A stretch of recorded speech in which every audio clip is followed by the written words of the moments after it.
Hey guys, tonight, a girl you think you already know.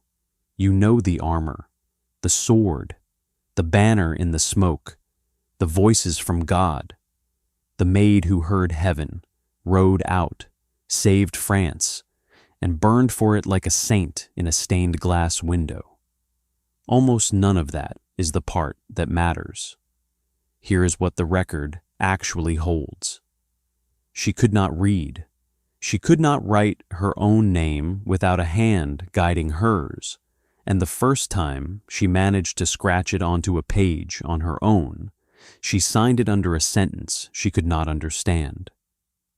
She carried a banner into every fight and said, under oath, that she loved it 40 times more than any sword, because she never wanted the sword, and as far as the surviving record shows, she never killed a single man with her own hand. That's the first thing they leave out. Here's the second. The people who destroyed her were not the English army she beat in the open field. They were her own side. A French king she put a crown on with her own 2 hands. A bishop of her own church. 70 of the most educated men in Christendom in a cold stone room in Rouen against one teenage girl. No lawyer, no witness, no warning that the verdict had already been written before she sat down. They did not try to find out what she was. They tried her because they already knew what she had done, and they needed a way to undo it. And the strangest part, the part this whole night turns on, is that they wrote it all down. Every question, every trap, every answer she handed back across that room. There is a transcript. It survives. Hundreds of pages, in the hand of the very men who wanted her gone. They thought they were assembling the document that would burn her. They were assembling the one thing that would outlive every one of them. Hold on to that transcript. We are going to come back to it. Because 25 years after they burned her body down to ash and threw what was left into a river, so there would be nothing to bury, nothing to visit, nothing to kneel in front of, that same stack of paper gets opened again, and it says something none of them saw coming. But that's the end. We are a long way from the end. Tonight we go back to the start. To a border village the war kept walking through. To a girl of 13 standing in her father's garden the first time she heard the thing that would eventually kill her. And to the simplest, hardest question in the whole story, the one most retelling skip, because the honest answer is ugly. She saved them. So why did they let her burn? Let's get into it. Start with the village, because the village explains her. Domremy sat on the river Meuse, in the east of what we now call France, on a seam. On one side, the land that still answered to the French crown. On the other, territory that leaned to Burgundy and the English. A border is a quiet word for it. What it really meant was that armies and the loose bands of paid men who trailed armies like weather came through. They took what they wanted, they burned what they couldn't carry, and then they came back and did it again. That was not a single terrible year. That was the whole of her childhood. By the time she was born, the war between England and France had already been grinding on for the better part of a century. Nobody in Domremy could remember a peace. The war was not an event that happened to them. It was the climate they were raised inside. We don't know the exact day she was born. Nobody in a village like that wrote down the birthday of a farmer's daughter. We know it was around 1412, only because, years later, sitting in front of a court that was trying to end her life, she told them she was about 19. Work backward from the fire, and you land near 1412. That is the level of record we are dealing with at the start. A girl so far outside history's attention that her own age is a guess. Her father was Jacques d'Arc, not poor, exactly. He held land. He collected some of the village dues. He had a little standing. Her mother was Isabel. Remember the mother. Write her name down somewhere in the back of your mind. Isabel.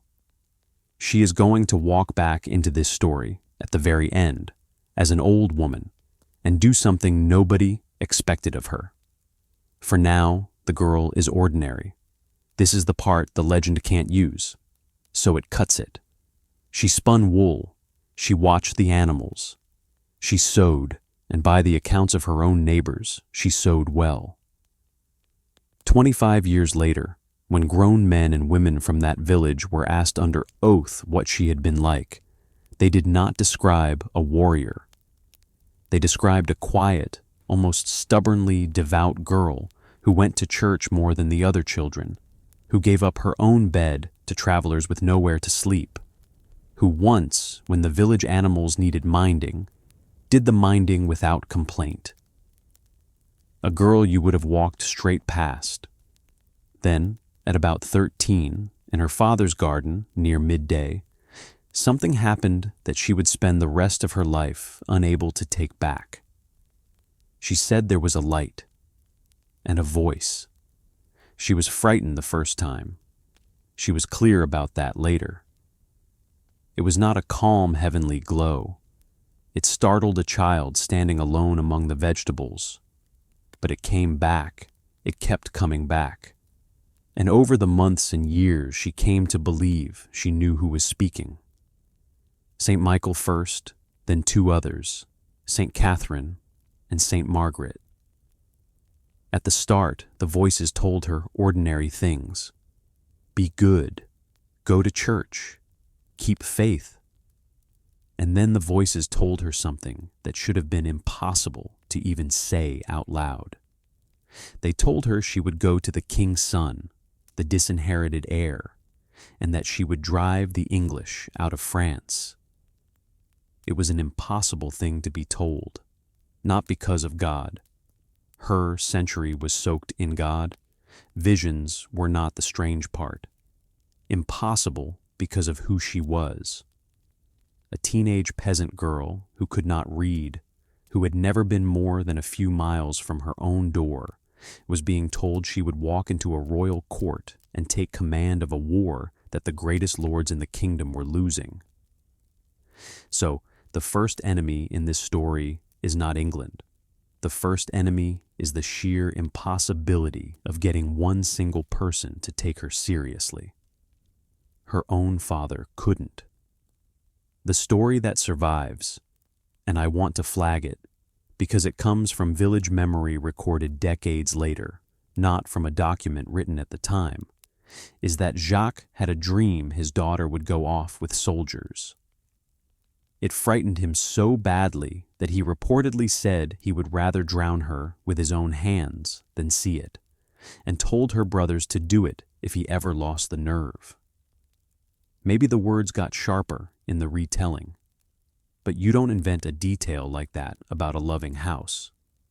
It tells you the temperature of the home she was keeping this secret inside. He tried to fix her in place the way fathers did. He arranged a marriage. And here is the first crack of the person she would become. She refused it. A young man claimed she had promised to marry him, and the matter went in front of a church court at the nearby town of Toul. A teenage girl stood up in front of a judge, alone, against an arranged future, and argued her own case, and won. The betrothal was broken. Long before any banner or any battlefield, there was already a girl who could stand in a courtroom in front of a man with power over her life and not fold. That girl does not vanish. She is the one they will eventually put on trial. The voices got louder, they got specific, and the war out past the edge of the village was tightening toward the thing that would finally push her out the door. The city of Orléans, the last great loyal stronghold in the enemy's path, was about to be surrounded. If Orléans fell, the road south lay open, and the cause of the true French king fell with it. The voice said, "Go, now." If this is the kind of story you don't want to drift off and miss the back half of, do me one favor before we go further. Tap subscribe so the next chapter actually finds you. This one has a long way left to fall, because to go at all, she first had to get there. And the only road ran straight through a garrison town, to a hard, unimpressed soldier who took one look at a farm girl claiming she'd been sent to save the kingdom, and laughed in her face. The nearest town that still flew the right flag was Vaucouleurs, and the man who ran it was a soldier named Robert de Baudricourt.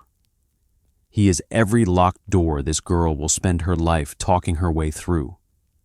A garrison captain, practical, surrounded by a war he was losing slowly. The last thing on earth he needed was a teenage girl from a nothing village telling him God had a plan for the crown of France. She came to him the first time in 1428. She couldn't exactly walk into a garrison alone, so she talked a relative, an uncle by marriage named Durand Laxart, into bringing her. She stood in front of Baudricourt and told him she needed an escort to the Dauphin, the disinherited heir, because she was going to see the English driven out. His answer was not no. His answer was worse than no. He told the uncle to take her home and tell her father to give her a good whipping. That is where the story should have ended. A captain told a child to go home and be disciplined. In almost every version of a life like hers, that's the last page. Nobody important believed her, so nothing happened, and the name dissolves. But she went back. She had nothing behind her, no army, no money, no proof. Just a girl who had been told no by the one man who could help, walking the same road back to him a second time, in winter, to be told no again. Except the second time, something underneath had moved. She had been in and around that town long enough to start talking to people, and people had started to listen. A man-at-arms named Jean de Metz ran into her and asked, more or less, what a girl like her thought she was doing there. And she told him, plainly without softening it, that she had to reach the Dauphin if she wore her legs down to the knees getting there, because no king, no duke, no one else was going to save the kingdom, and it had to be her. He believed her. That's the strange thing the record keeps showing you.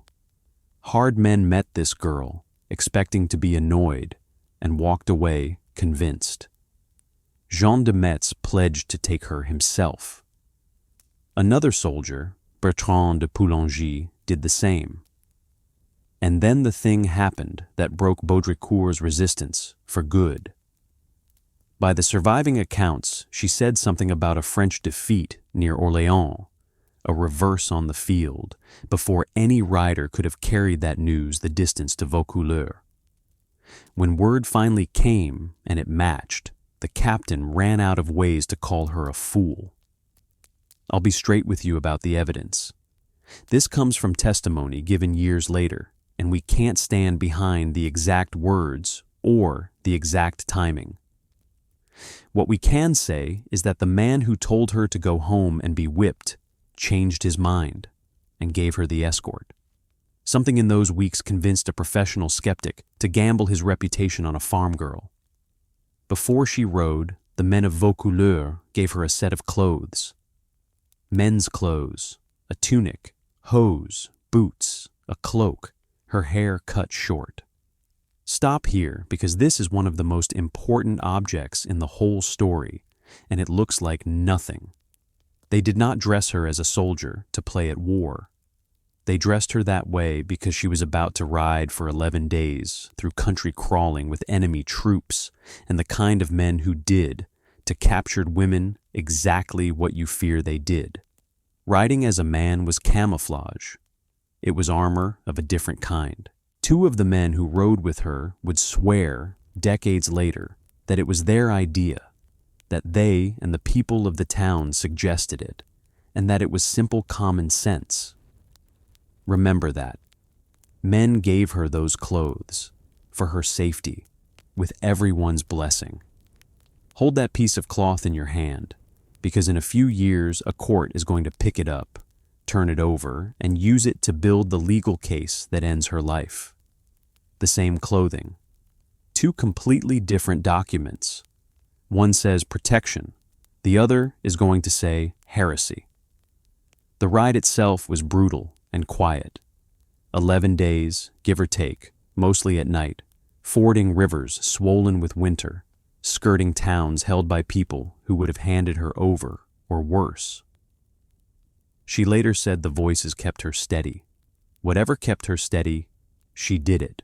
She crossed a war to reach a castle, and she arrived at Chinon, where the Dauphin kept his shrunken, nervous court. Here is what was waiting for her there, and it's why the next room was harder than the 11-day ride. The Dauphin, Charles, was not even sure he was the rightful king. His own mother had signed away his claim. His court was full of advisors who had every reason to see a peasant visionary as a danger, an embarrassment, or a trap planted by the enemy. They were not going to take her word for anything.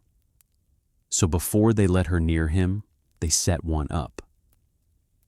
They would hide the Dauphin in the crowd, dress someone else in his place, and watch what the girl did. She had crossed enemy country to get to a man who was going to begin their relationship by lying to her face. The hall at Chinon was full when they brought her in, and the man she had crossed a war to find was not sitting where a king should sit. That was the test. They had dressed another man in fine clothes and put him forward, and they had tucked the real Dauphin somewhere back in the crowd of courtiers, and now they watched to see what the girl would do. If she was a fraud, she would bow to the decoy. If she was a fool, she would freeze. By the account that comes down to us, she did neither. She moved past the man on display, went into the crowd, found Charles where he stood among his own courtiers, and gave her reverence to the right man. I have to be honest with you about this scene, because it is the single most painted, most retold moment in her whole life. And that is exactly why you should hold it loosely. The version where she unerringly picks him out of a crowd comes from testimony and chronicle written down later, and it grew in the telling the way these stories do. What the record will stand behind is simpler and almost stranger. She identified him, they spoke, and whatever passed between them in private was enough to change how a frightened, doubting man saw his own future. Because there was a private word, she asked to speak with him alone, and afterward something in him had settled. Later legend says she told him a secret only he could know, a prayer he had made by himself, asking God whether he was even the true heir, or whether he should give the whole thing up. We cannot verify a word of that. Nobody can. The two people in that conversation are the only two who knew, and one of them never told, and the other was burned. What we can document is the effect. Before her, Charles was a man quietly preparing to lose. After her, he started to act like a man who might be allowed to win. But, and this is the hinge of the whole chapter, Charles could not simply hand his last army to a teenager because she had moved him. Think it through from his side, coldly. He had almost no legitimacy left. His own mother had signed a treaty that cut him out of the succession and handed France to the English crown. If he backed a peasant girl who claimed to hear heaven, and she turned out to be a fraud, he looked desperate. And if she turned out to be something worse, a witch, a fake sent by the devil, then every victory she brought him would be poisoned, because a crown won by witchcraft is no crown at all. Therefore, he did the careful thing. He sent her to Poitiers, and he handed her to the theologians. For roughly 3 weeks, a panel of churchmen and scholars took this illiterate teenager apart with questions. This was not a friendly chat. These were trained minds whose entire job was to catch heresy, probing her faith, her visions, her motives, looking for the crack. They asked her trick questions dressed as theology, and she handled them. Not with scripture she couldn't read, with a kind of plain, unbothered nerve that kept catching them off guard. When one of them argued that if God wanted to save France, God had no need of soldiers, she answered that the soldiers would do the fighting, and God would grant the victory. When they pressed her for a miracle, a sign, proof, she told them she had not come to Poitiers to perform tricks. Take her to Orléans, and they would see the sign there. Here is what that panel concluded, and I need you to lock it in your memory, because it is going to matter more than almost anything else tonight. They found nothing wrong with her.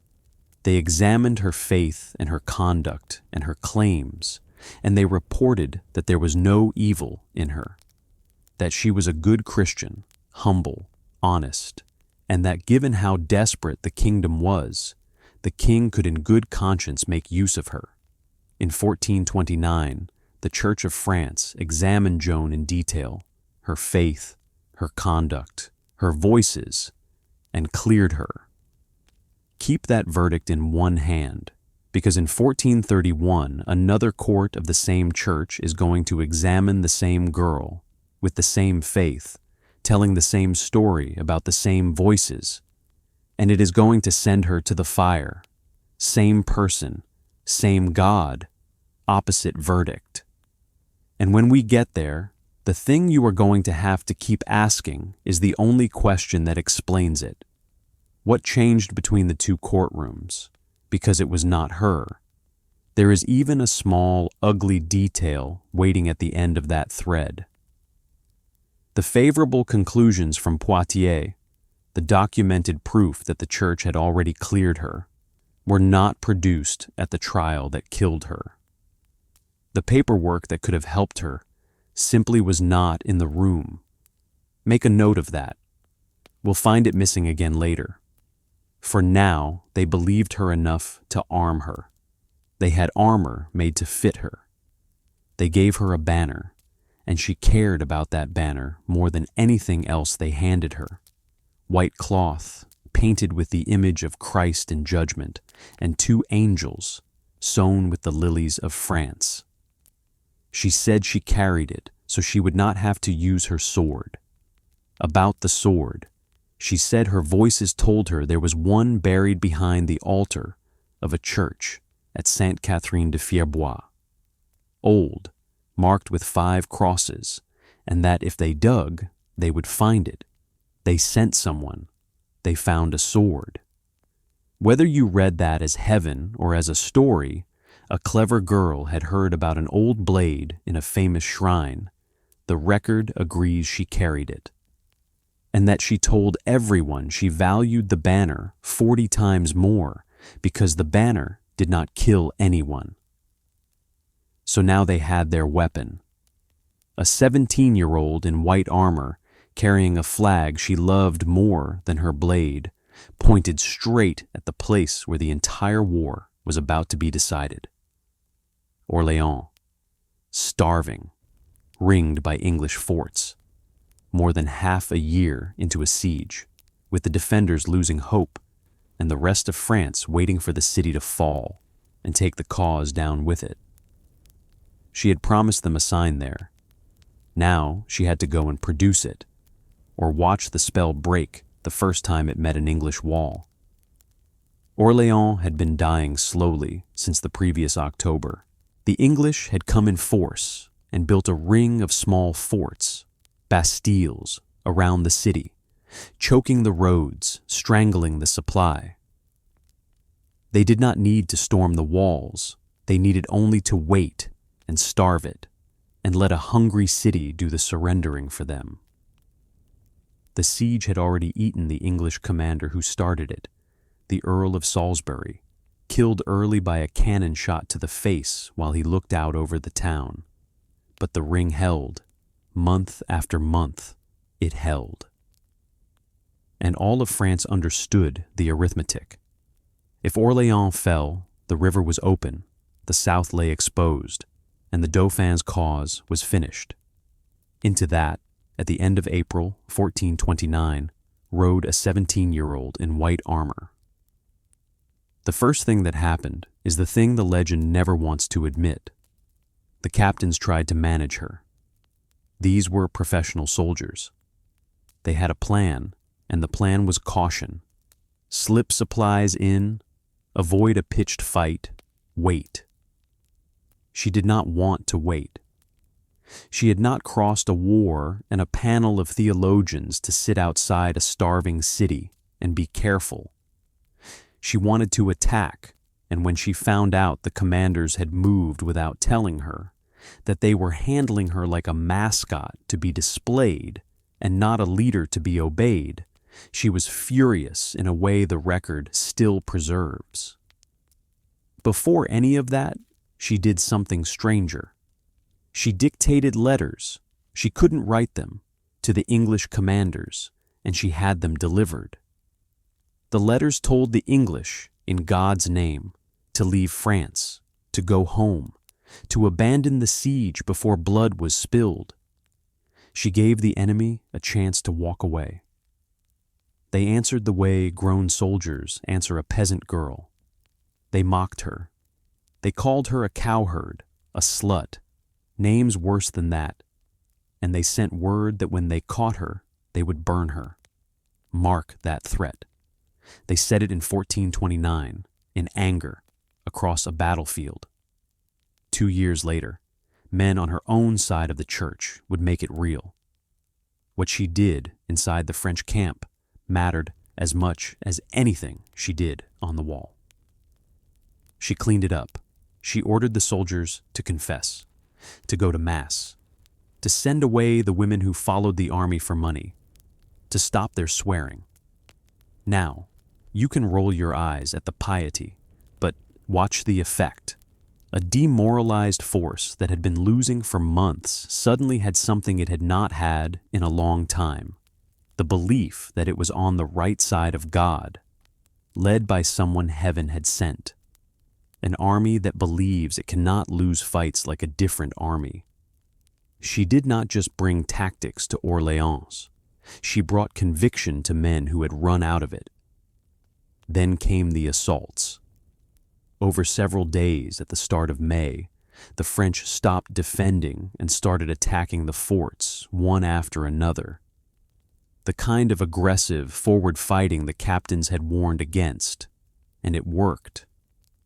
The hinge was a strong English position called Les Tourelles, guarding the bridge. On the 7th of May, the French threw themselves at it, and Joan was hit. A bolt, an arrow, by some accounts a crossbow bolt, struck her between the neck and the shoulder above the breast and went deep. She was carried out of the fighting. By the accounts that survive, she wept, partly from the pain, and partly, you sense, from the plain shock of it. She had told them she would be wounded here, and now it had come true, and being right about your own blood is its own kind of horror. They offered to charm the wound with words. She refused that as a sin. They dressed it, and then, instead of staying down, she got up, took her banner back to the edge of the ditch, and stood where every exhausted man could see her. When her white banner touched the wall, the men found one more assault in their bodies. Les Tourelles fell. The next day, the 8th of May, 1429, the English struck their camps and withdrew. The ring broke. A city that the whole kingdom had written off as lost was free. And it had taken days after the siege had ground on for more than half a year. That was the sign she had promised them at Poitiers. She delivered it in front of everyone. Here is the part that should make the back of your neck cold, because it is where the fire starts, years early and out of sight. The victory was too fast and too complete to explain with tactics. So both sides reached past tactics for an explanation, and they reached in opposite directions. To the French, this was God. Plainly, obviously, God had sent her. To the English, it had to be something else, because the alternative was unbearable. They were the better army, the winning army, and they had just been broken at Orléans by a teenage farm girl. No professional soldier could say out loud, "She beat us." So they said the other thing. They said witchcraft. That word did not come from nowhere 2 years later in a courtroom. It was born here, in the English camp, the week they lost. The humiliation needed a name that wasn't defeat, and the name they chose was the one that carried a death sentence with it. She, meanwhile, was not celebrating like a conqueror. She wept for the dead. And not only the French dead. She said later that she had never seen the blood of Frenchmen spilled without her own hair standing up on her head, and she grieved the English boys dying in the ditches too. The most effective war leader France had produced in a generation kept insisting to anyone who would listen that she hated the war she was winning. But the voices were not finished, and what they wanted next made the captains go pale. Winning Orléans was a military act. What she wanted now was a political one, and far more dangerous. She wanted to take the Dauphin on a long march, deep through enemy-held country, all the way to the city of Reims, the one place a king of France could truly be crowned. The soldiers thought it was madness. The territory in between was studded with hostile towns. One bad siege, and the whole thing collapsed. She didn't care. The crown was the entire point, and she was about to spend the only real advantage she would ever hold to put it on his head. After Orléans, the war stopped feeling like a war and started feeling like a tide going out. The French moved along the Loire and took back the towns the English had held. Jargeau, then Meung, then Beaugency, one after another, the momentum building with each. And then, on the 18th of June, 1429, the English field army turned to make a stand near a village called Poitiers. And the thing that happened there has to be understood, because it is the mirror image of everything the English had built their reputation on. For a generation, the English had won by the longbow. At Agincourt, 14 years earlier, their archers had slaughtered the flower of French chivalry from behind sharpened stakes. The whole English way of war was, make the French charge into a wall of arrows. At Poitiers, the French vanguard caught the English before the archers could plant their stakes and set their line. The heavy cavalry got in among them, and the army that had terrorized France for 15 years came apart in the open field in a single afternoon. Their great commander, Talbot, was captured.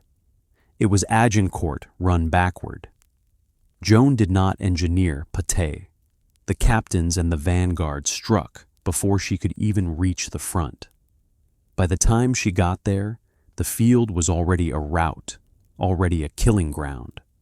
And once again, in the middle of the greatest French victory in living memory, the record shows her not gloating, but grieving, getting down beside a dying English prisoner by one account, cradling a man her own soldiers had cut down, because she could not watch a soul leave without trying to comfort it.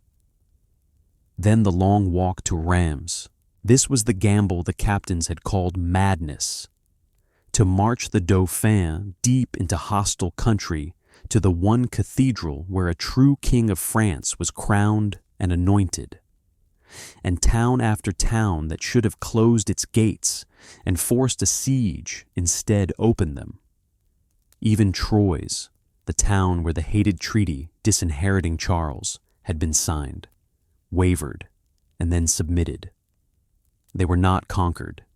They were converted. The legend of Orleans walked in front of the column like a weather front, and the gates came open ahead of it. On the 17th of July, 1429, in the cathedral at Reims, Charles was crowned and anointed King of France. Joan stood near him through it, her banner in her hand. Somebody asked her later why her banner had been there, in that sacred place, beside the king at the holiest moment of his reign. And she gave an answer so plain and so devastating that it has outlived everyone in that cathedral. She said the banner had borne the burden, and so it was right that it should have the honor. Barely 2 years earlier, she had been a girl in a border village whose own father had talked about drowning her. Now she stood in the great cathedral of France and watched a man become king because she had decided he would be. The animal minder had made a monarch. If you have stayed with me all the way to the coronation, do something for me. Drop a comment and tell me where you are listening from and what time it is there right now. I read them, and there is something I like about a story this old being heard at 2 a.m. in a dozen different countries at once. Now, here is where the whole story quietly turns over, and almost nobody narrates it as the turn, because there is no battle in it. There is just a man getting what he wanted. The instant that crown touched his head, the transaction was finished. Charles had been a disinherited, doubtful, half-broke claimant. Now he was the anointed king of France. And a king who has what he wanted has no more need of the inconvenient girl who got it for him. Worse than no need, she was now a problem. She was more beloved than he was. The people cheered for her, not for him. She wanted to keep fighting, hard, all the way to Paris and beyond, when what he wanted now was to stop spending money and lives and to buy peace with the Duke of Burgundy through clever diplomacy. Up to the coronation, she had been the most valuable asset in France. From the coronation forward, she was a liability, too popular, too stubborn, too committed to the one thing the king had decided he no longer wanted: total victory. She had spent her entire usefulness in a single afternoon, and she didn't know it, because she wanted to march on Paris immediately and break the English hold for good, and the king did not. So he began to do the thing that does not look like betrayal while it is happening. He hesitated. He negotiated. He agreed to truces with Burgundy that gave the enemy time to strengthen the very walls she wanted to storm. He let the moment after Reims, when the whole country was electric and the English were reeling, cool off into delay. She still thought she was the point of the spear. She could not yet feel that the hand behind her had already begun, very gently, to let go. She was about to run straight at the walls of Paris, certain her king was behind her. He was not. The march on Paris should have come in the white heat right after Reims. Instead, it came late and slow and dragging, because the king kept reaching for his diplomats while Joan kept reaching for her banner. Every week of delay was a gift to the enemy. The truces Charles signed with Burgundy did not pause the war so much as let the English reinforce the walls of Paris in peace. By the time the French finally moved on the capital, the moment of shock had cooled, and the defenders were ready. She attacked anyway, On the 8th of September, 1429, she led the assault on Paris at one of the gates, down in the dry moat, calling up to the city to give itself to its rightful king. And in the ditch, a crossbow bolt went through her leg. She would not come out. This is the detail that tells you who she still thought she was. Wounded, bleeding, pinned in the open under the walls, she kept calling for the assault to continue, kept insisting the city would fall if they pressed, until, after dark, her own men physically hauled her out of the ditch against her will. The next morning she wanted to go back. She was certain. One more push. The king said no, not today, no. Charles ordered the withdrawal. The assault on Paris was called off. The army was pulled back, and over the following weeks the king let the campaign die and sent his soldiers home for the season. The electric momentum of Orléans and Reims, the thing she had bled 3 times to build, was spent on purpose by the man it had crowned so that he could go back to negotiating. That is the moment the betrayal stops being something you can only see from a distance. She could feel this one. Her king had her in front of the enemy capital, wounded but willing, an army at her back, and he chose to stand down. Around this time, the old sword broke, the famous blade from Beaurevoir. The stories about how vary, and I won't pretend to know which is true. One says she snapped it striking a camp follower while driving the prostitutes out of the army. People read it as an omen, a sign the favor was running out. Maybe it was just an old sword. But the promised victory at Paris had not come, and a girl whose whole authority rested on heaven delivering had just watched heaven, or her king, decline to deliver. Then came the worst thing they could have done to her, and on the surface it looked like a reward. They honored her. The king raised her family to the nobility, gave them a coat of arms, even a new name. On paper, the cowherd's daughter was now gentry, and militarily they put her on a shelf. They kept her near the court, decorative, celebrated, and idle. They let her try a couple of small actions on her own. There was a failed attempt to take a town called La Charité that fizzled for lack of money and men and royal will. But the great war engine she had been was switched off and left to rust in a comfortable corner. The gilded honor was a cage with the door painted gold. An honored prisoner is still a prisoner. They had given her a title and taken away her purpose. And the most dangerous possible place for a person like Joan, too famous, too loved, too committed to a war the king had abandoned, was exactly there, visible, useless, and inconvenient, with nothing to do but wait for the politics to decide what she was worth. She could not stand it. So in the spring, when word came that a town called Compiegne was under threat, she did the thing that would end her. She slipped the leash of the court and rode out to defend it. With a small force, on her own authority, no royal army behind her, into a corner of the war that was tightening like a noose around a single town. She went looking for the war again, because the war was the only place she had ever mattered. It was waiting for her. Compiegne sat on a river, and in the late spring of 1430, it was exactly the kind of place the war turned on. A loyal town the Burgundians and English wanted, defended by people who would suffer badly if it fell. Joan rode in to help hold it with a small company on her own initiative, the way she now had to do everything. On the 23rd of May, she led a sortie out of the town against the besieging forces.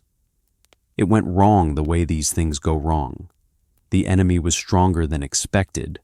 Reinforcements came up, and the French attack turned into a retreat back toward the safety of the walls. Joan, as always, was at the back, covering the withdrawal, the last one in instead of the first one home. And then the gate of Compiegne came up, and the drawbridge closed, and she was still on the wrong side of it. I have to be careful here, because this is one of the places where the story and the evidence pull against each other.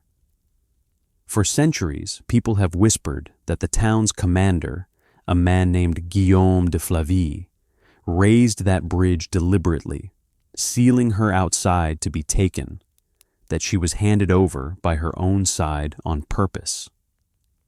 Historians genuinely argue about this. It may have been treachery. It may have been the simple, brutal math of a retreat where you close the gate before the enemy pours in with your stragglers, and the cost of saving the many is that you lose the few still outside. The record does not let us say for certain which it was. What the record does say is that the gate closed and she was outside it, and that was the end of her freedom. An archer pulled her down off her horse by the cloth of her surcoat. The fighting around her stopped being a battle and became a capture. The men who took her belonged to John of Luxembourg, a Burgundian lord, which meant that, by the customs of the age, she was now a prisoner of war held by a nobleman, and there was a well-understood next step for a prisoner of that value. You ransomed them. That was the system. A captured commander of standing was a piece of property and a bargaining chip. Their own side paid, and they came home. It happened constantly. It had just happened to English commanders the French had taken. For a prisoner as famous as Joan, the woman who had crowned the King of France, you would expect her side to move heaven and earth, to empty a treasury, to get her back fast, because of what she was worth and what she knew and what she meant to the soldiers who loved her. So watch what France did. Nothing. The king she had crowned did not ransom her. He did not, as far as the record shows, make a serious offer. He did not threaten, did not bargain hard, did not spend. The most valuable prisoner in Europe sat in a Burgundian castle through the summer of 1430, and from the court of Charles VII, the court that existed because of her, there came silence. Now you can be generous about it. Maybe his advisors told him a ransom would look like weakness. Maybe the diplomacy with Burgundy made her an awkward subject to raise. Maybe he told himself she would be exchanged eventually in the ordinary way. But strip the excuses off and look at the shape of it. She put a crown on his head, and when she was taken, he left her in the hands of his enemies and looked the other way. Every week, he stayed silent. Was a week she learned exactly how much the man she made was willing to do for her. And while France did nothing, England did something. Because the English did not want her ransomed and quietly exchanged. They wanted her. They had a use for her that had nothing to do with prisoner swaps, and everything to do with that crown she had given away at Reims. They were going to buy her. And then they were going to do something to her that had never really been the plan for a captured soldier. The buying took months, and those months are their own small story, because of what she did in the middle of them. After Compiegne, John of Luxembourg held her, moved her between his properties, and for a long stretch kept her at a castle called Beaurevoir. And here, of all places, she met kindness. The women of that household, Luxembourg's wife and an elderly aunt of the family, were good to her. By the accounts that survive, they tried to talk her into giving up the men's clothing and wearing a dress, even offered to have one made for her, not as a trap, but out of something like care. She refused them gently. She would not put down the one protection she had, even for women who meant her well. But notice who was kind to her in her captivity. Not the lords, not the soldiers, not the church. A couple of noble women in a drafty castle, trying to make a doomed girl a little more comfortable. Then the news started coming in, and it was all bad. She learned that the English were negotiating to buy her, and she understood, by now, what the English wanted her for. And she heard something worse. That Compiegne, the town she had ridden out to defend, the town whose gate had closed behind her, might be stormed and its people put to the sword. And one day, from the top of the tower at Beaurevoir, she jumped. It was a long way down, 60 feet, 70 by some accounts, onto the ground below. She survived it, but barely. She was knocked senseless, hurt, found in the dry moat unable to move for a time.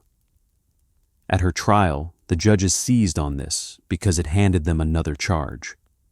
They pressed her on it for days. Had she jumped to kill herself?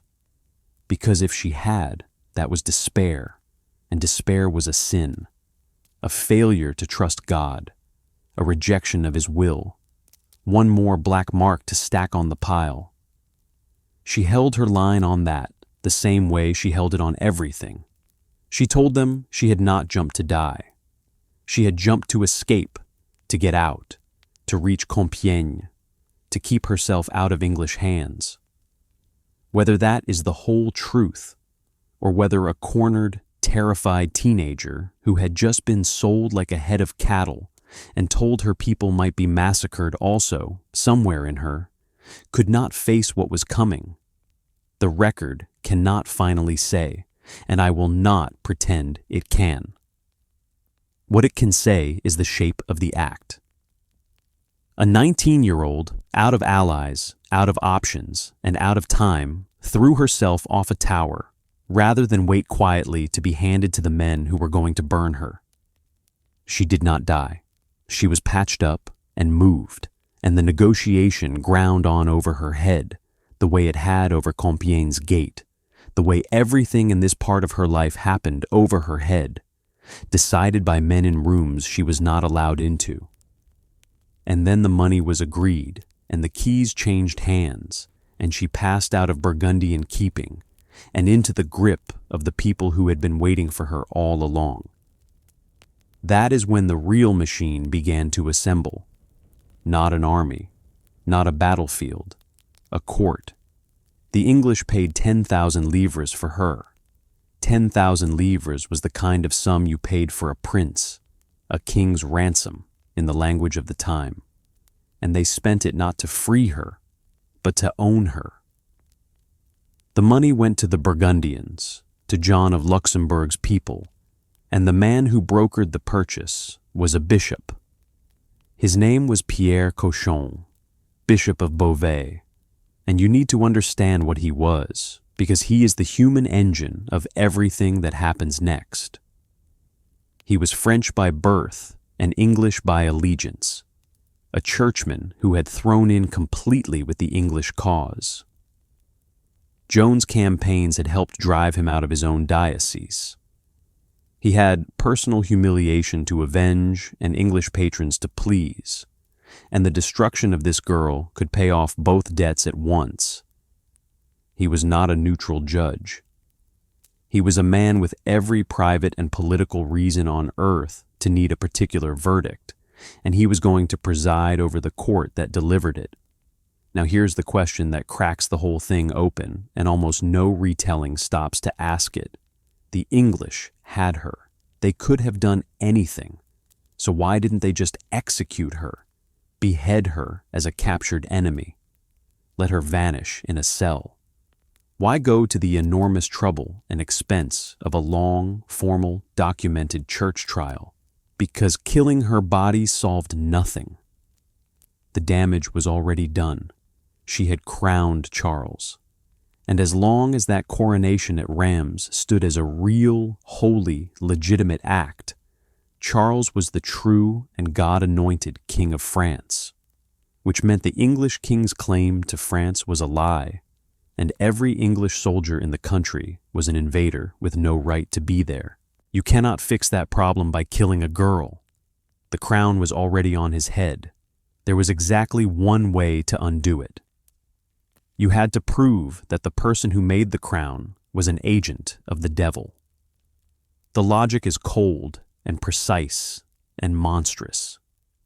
If the church could be made to rule that Joan was a heretic and a witch, that the voices she heard were not saints but demons, then everything she had ever touched turned to poison in the same instant. The victory at Orléans was not a miracle, it was sorcery. The march to Reims was the devil moving his pieces, and the coronation itself was not God anointing a king. It was a witch putting a crown on a man's head. Charles VII would no longer be the chosen sovereign of France. He would be a pretender crowned by hell. That is what the trial was for. Read it again so it lands. The trial was never really about Joan. Joan was the instrument. The trial was a weapon, and it was pointed straight through her body at the king who had abandoned her. And that is why it had to be a church court. Only the church could rule on whether a voice came from heaven or hell. Only a verdict of heresy could reach back and unmake the coronation. A soldier's execution would have given France a martyr and changed nothing about who wore the crown. A heretic's conviction would rewrite the meaning of everything she had done. So they did not sharpen an axe. They assembled theologians, and there was a piece of paper on the other side of this that made the whole thing urgent. Years before, in 1420, a treaty had been signed at Troyes, the same Troyes whose gates had opened to Joan's march. That treaty had done something almost unbelievable. Charles's own mother, the Queen, had put her name to a document that disinherited her son and handed the crown of France, on the old king's death, to the English king and his heirs. On parchment, by that treaty, the rightful king of France was English. Charles was the pretender. So the English were not inventing their claim out of thin air. They were standing on a signed treaty, and the one thing that had ever cracked it open was a teenage girl who walked a disinherited prince to Reims and put the holy oil on his head in front of God and the whole country. The coronation was the answer to the Treaty of Troyes. It said, paper or no paper, here is the true king, chosen and anointed. That was the argument they had to erase. If Joan was a witch, then the coronation was witchcraft, and the Treaty of Troyes stood as the only legitimate truth, and the English king kept France. Now you can see all the way to the bottom why a quiet beheading was worth nothing to them. They did not need her dead. They needed the crowning undone. And the only court on earth that could reach back across 2 years and undo a coronation was a court of the church, ruling on whether her voices came from God or from hell. And to make it work, they needed one more thing. They needed her to say the damning words herself. So they took a teenage girl who could not read, who had never seen a law book, who had no lawyer and no advocate, and no friend in the room, and they sat her down in front of the most highly trained religious minds they could gather with a single underlying instruction. Make her contradict herself. Make her own mouth supply the rope. The whole intellectual machinery of the medieval church turned on one teenage girl for the purpose of catching her in a sentence. And the king, the man who, more than anyone alive, had standing to stand up and shout that his own sacred coronation was being branded the work of the devil, he said nothing. Still nothing. Understand how far his silence goes by this point. He was not only abandoning the girl, he was letting his own crown be called sorcery rather than spend a coin or a word to defend the one person who had given it to him. They moved her to Rouen, the capital of English power in France, and they began to build the court And they made one decision that felt to them like strength and turned out, across the centuries, to be the single thing that undid them. They decided to write all of it down, every session, every question, every answer, recorded by trained notaries, so that the verdict would be airtight and unanswerable, a perfect document. They never considered the obvious problem with a perfect record of a rigged trial. It is also a perfect record of the rigging. Start with the cell, because the cell was already a violation before a single question was asked. This was a heresy trial, a church proceeding. By the church's own rules, a woman accused of heresy should have been held in a church prison, guarded by women, away from the reach of soldiers. Joan was held in none of that. She was kept in a secular military prison in the heart of the English fortress at Rouen, in irons, guarded around the clock by English soldiers. Men. The same army she had beaten in the field, given the keys to a teenage girl in chains, in the dark, with no one to answer to. Every single night, that meant one specific thing for a young woman who had spent 2 years arranging her clothing and her conduct to keep men at a distance. The threat in that room was not only the fire at the end, it was the guards in the dark the whole way there. And it is the single most important fact for understanding the thing they would eventually kill her over, because the male clothing she refused to give up was, among other things, a barrier between her body and those men. Lace the hose tight to the doublet, tie it all together, and you make yourself harder to assault in your sleep. Remember that when we get to the charge. She got sick at one point during the proceedings, badly enough that it could have killed her. And here is a detail that tells you everything about what they were really doing. They sent a doctor. They treated her, not out of mercy, out of necessity.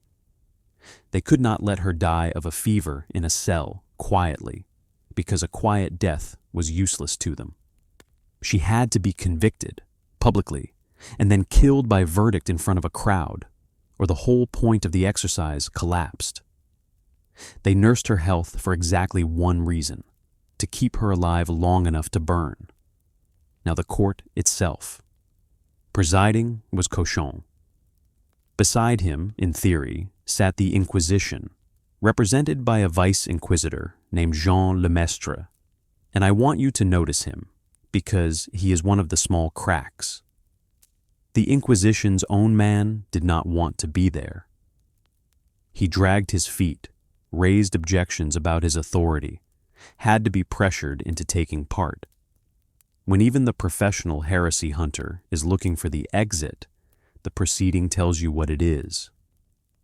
Around them, over the months, passed something like 70 assessors, theologians, canon lawyers, churchmen, a heavy contingent from the University of Paris, which was deep in the English camp.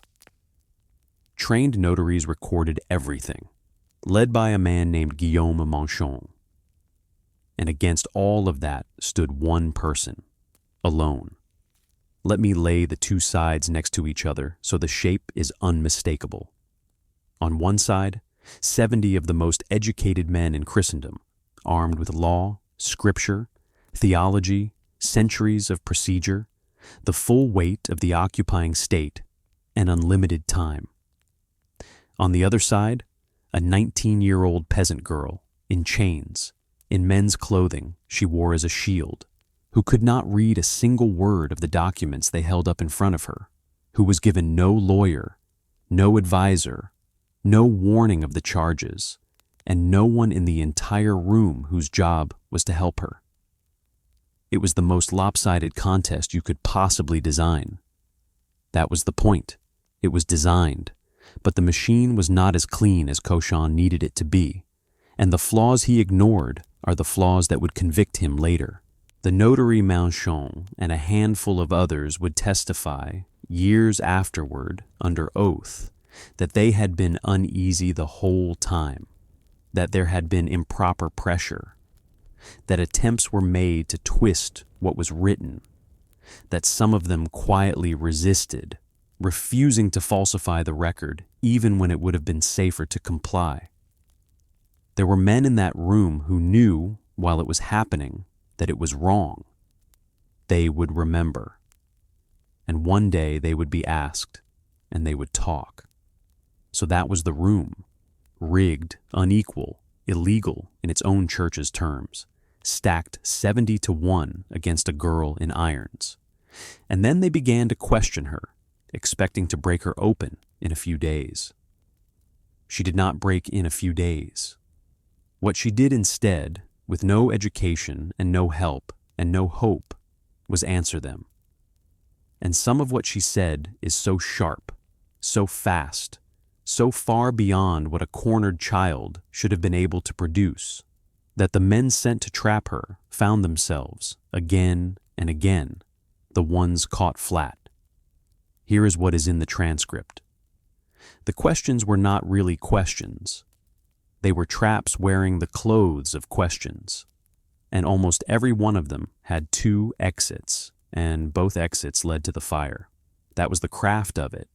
You ask the girl something where a yes condemns her and a no condemns her, and then you write down whichever one she gives. Do that for months, and you will eventually have, in her own words, on paper, the heresy you came for. Here is the most famous one, and it is famous for a reason. They asked her whether she knew she was in God's grace. The trap was airtight. Church teaching held that no living person could know for certain they stood in God's grace. That was a thing only God knew. So if she said, yes, I know I am in grace, she was claiming a certainty no human was allowed to claim. And that was presumption. That was heresy. Write it down. But if she said no, I am not in God's grace, then she had just confessed out of her own mouth that she was outside grace, in sin, possibly in the devil's hands. And the woman who claimed to take orders from heaven had just admitted she might belong to hell. Write it down. There was no third door. That was the design. And this 19-year-old, in chains, who could not read, answered, "If I am not, may God put me there, and if I am, may God keep me there." The room went quiet. One of the men recording it later said that those who were questioning her were stunned, that an answer like that, threading a needle that fine, was not what they expected from a peasant. She had taken a question built with no safe answer and found the one reply that slipped between both blades. She did not claim certainty. She did not confess sin. She handed the whole thing back to God and left them holding an empty trap. That was not luck. It kept happening. And remember where this was happening. Not a debate hall, a cold stone room in an English fortress, the same questions circling back week after week, a notary's pen scratching every answer onto the page. In the middle of it sat a sick, chained girl running on no sleep, holding her line against men who got to go home, rest, and come back fresh in the morning to try again. The wonder is not that she finally broke. The wonder is that it took them 5 months.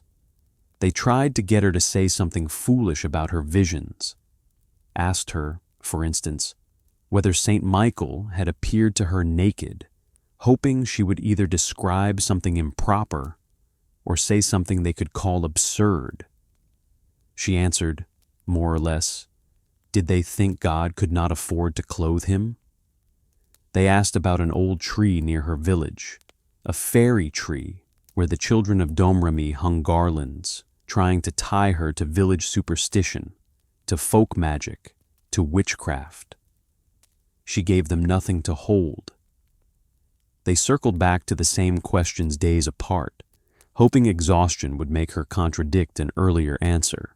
She told them, in effect, that they had already asked that and she had already answered. But cleverness was never going to be enough, and she may have known it, because underneath all the theatrical traps, the court was driving at one thing, the only thing that actually mattered for their purpose. They needed her to submit. Specifically, they pressed her again and again to submit her words, her visions, and her deeds to the judgment of the church on earth, the church militant, which in that room meant these men, this court, Cauchon and his assessors. And this is the knife's edge she had to walk. To refuse to submit to the church was itself the doorway to heresy. That refusal, all by itself, could damn her. But she understood, somewhere underneath, that submitting to this court meant placing her fate and the truth of her voices into the hands of her enemies, the very men being paid to find her guilty. So she kept doing the only thing she could. She kept saying she submitted to God. To God first served. She would answer to heaven, not to the room. It was the right instinct and the fatal one. It kept her honest, and it gave them exactly the charge they needed. And through all of it, you can see the person in the transcript, not just the saint. She was sick. She was tired. She was holding back one thing, the secret of the sign she had given the king, which she refused to tell them no matter how they pushed. She would not swear a blanket oath to answer everything they asked, because she meant to keep that one secret to the grave. And as it turned out, she did. She had flashes of temper and flashes of something close to humor. She asked at moments to be allowed to hear Mass, and they refused her, refused a woman on trial for her faith, the very sacraments of that faith. A teenage girl with no education, no counsel, no sleep, and no friend was out fencing the trained theologians of the University of Paris on points of their own theology, day after day, and they kept having to move the contest because they could not win it cleanly. The smartest men in the room could not make her trip, so they stopped trying to make her trip. They took the sprawling weeks of interrogation, and they boiled it all down to a short list of accusations. And then they played the move that does not require winning an argument at all. When you cannot win the argument, you stop having the argument. You summarize it. That is what they did. They took weeks of interrogation, all those answers that kept slipping the trap. And they distilled the whole thing down to 70 charges, and then down again to 12. 12 articles. A short, clean summary of who Joan supposedly was, sent off to the theologians of the University of Paris to be judged. And here is the quiet fraud at the center of it. Those 12 articles did not faithfully report what she had said. They reshaped it. Compare the articles to the transcript of her own testimony, and people did, later, carefully, and you find her positions bent into their worst possible form, her careful answers flattened into damning ones, qualifications stripped out. She was not condemned for what she said. She was condemned for a summary of what she said, written by the men who wanted her dead, judged by a university that worked for them. The University of Paris dutifully found the articles heretical. Of course it did. When you strip the 12 down to what actually carried weight, you get 3 things: that her voices and visions were false and came from demons, not saints; that she put God above the judgment of the church on earth; that she would not submit; and that she wore men's clothing in defiance of Scripture and the church. Only one of those 3 could actually be made to stick. They could not prove her voices were demons. That is unprovable. You cannot put a vision on a table and dissect it. They could assert it, but they could not demonstrate it. The submission charge was strong, but it was abstract, a matter of theology that the common crowd would struggle to follow. The clothing, though, the clothing was perfect, because the clothing was visible, it was concrete, it was undeniable. She was, right there in front of them, wearing men's hose and a man's tunic, and there was an old line of scripture that called it an abomination for a woman to wear what belongs to a man. They did not have to prove anything supernatural. They could simply point at her body and say, "There, that. The church has told you to stop, and you refuse." Disobedience you can see with your own eyes. It sounds almost too small to kill a person over, a teenager's clothes, but that smallness was the genius of it. They took the most enormous accusations, sorcery, false prophecy, the unmaking of a coronation, and they hung the actual death sentence on the one charge that needed no proof at all, just a glance. And remember where that clothing came from. Her own escort gave it to her for her protection on the ride to Chinon, with everyone's blessing. She kept it through the war as practical gear. And now, in the cell, she kept it for a darker, simpler reason. It was a barrier between her body and the English soldiers who guarded her in the dark. The exact same cloth that had been protection at every stage of her life was now, on parchment, an abomination. One object, two documents. The first said, "Safety." The second said, "Burn her." And do you see what they had built? They had constructed a trap with no exit, because both of the things keeping her alive pointed her straight at the verdict. To save herself, she would have to submit to the church on earth, which meant betraying the voices she believed were God, calling her saints demons, denying the truest thing in her life. And she would have to take off the men's clothes, which meant lowering the one barrier between herself and the men who guarded her. Her faith pushed her toward the fire. Her safety pushed her toward the fire. They had engineered it so that her integrity and her body were both arguments for the flames. The 12 articles were condemned. The road was now open and straight. There was only one step left before the end, and it was the cruelest piece of theater in the whole proceeding. Because before they burned her, they were going to offer to save her. They were going to take her out to a scaffold in the open, in front of a crowd, with the executioner standing ready and the wood already stacked. And they were going to put a piece of paper in front of a girl who could not read a word of it, and tell her that all she had to do to live was sign. On the 24th of May, 1431, they brought her to a cemetery, Sainthoud in Rouen.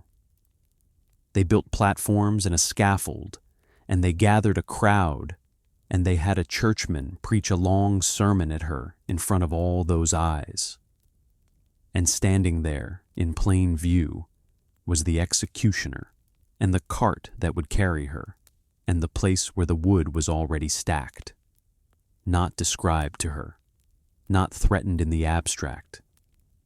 There, in front of her, that day, ready. You have to hold the whole weight of her at this exact moment, because what happens next is the part people use to call her weak, and they are wrong. And they are wrong because they have never been her. She was 19 years old. She had been sick. She had been in chains for months. She had not slept a clean night in a long time, guarded by men, denied the Mass, alone in a way most of us will never be alone. And now she was standing next to the fire itself, with a crowd watching, and a voice telling her, "Sign this, and you live. Refuse, and you burn. Right here, today." She broke. She agreed to abjure. They put a document in front of her, a confession, a renunciation, an admission that her voices had been false, that she had sinned, that she submitted to the church, and she made her mark on it. She could not read it. That is not a detail. That is the whole thing. The most important document she would ever put her name to, the paper that was supposed to be her full surrender, her confession that the truest thing in her life had been a lie, and she could not read a single word of what it said. By the accounts that survive, she made a mark, a circle, and was guided to add something, and witnesses later described her almost smiling in that moment in a way that has never been fully explained. And there is a darker strangeness in the record. The abjuration that was read aloud to her in public, the thing she heard and agreed to, appears to have been short. And the document that ended up entered into the official record was longer, fuller, a more complete confession than the one she actually heard. People noticed that later. They noticed a lot of things later. What did she think she was agreeing to? Almost certainly the simple version. Submit and live. What did the paper say? That her saints were demons, that her mission was a fraud, that everything she had bled for was sin.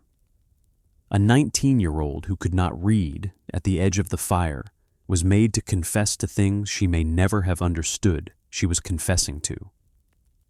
And here's the bitter joke at the bottom of it. She signed to live, and they did not free her. The reward for her surrender was not freedom. It was perpetual prison, life in a cell, on bread and water. And one specific condition, she was to put on women's clothing and never wear men's again. They took her back to the cell. They had their recantation on paper. But the recantation created a problem for the men who had paid for her. And their reaction tells you the truth of what this was always about. The English were furious. Genuinely, openly furious. They had spent a king's ransom, 10,000 livres, not for a prisoner quietly rotting in a cell, but for a public burning that would brand the French king's coronation the work of the devil. Alive, repentant Joan in a dungeon did not unmake the crown. It cheated them of the fire. They had bought a death and been handed an imprisonment, and they did not hide their anger about it. So, the pressure did not stop with the signature. It could not, because the trap had a second set of teeth, and they had just been set. They had forced her, as the price of living, to take off the men's clothing and put on a dress. Then they put her back in the same cell with the same male guards, in the dark, stripped of the one barrier she had kept between her body and them, and a relapsed heretic, one who recants and then returns to the heresy, gets no second mercy. The first conviction can end in penance. The relapse ends in fire, automatically, with no way back. They had walked her off the scaffold alive on purpose, into a cell built to send her right back to it. What happened in that cell over the next 4 days is disputed, and it is the hinge the whole story turns on.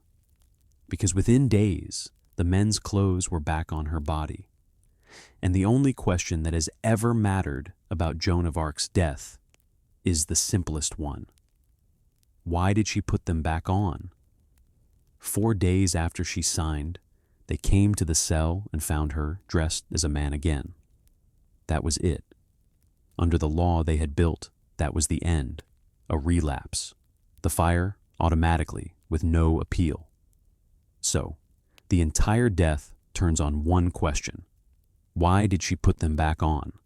The honest answer is that the record gives us several reasons, and they may all be true at the same time, and you should hear all of them before you decide what you think happened.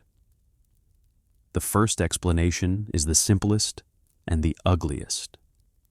Her women's clothes were taken away.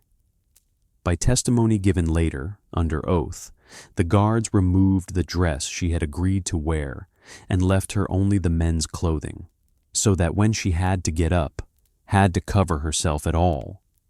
The forbidden clothes were the only clothes in the room. If that is what happened, then the relapse was a setup. They created the crime and then walked in to discover it. She was condemned for wearing the only thing they left her.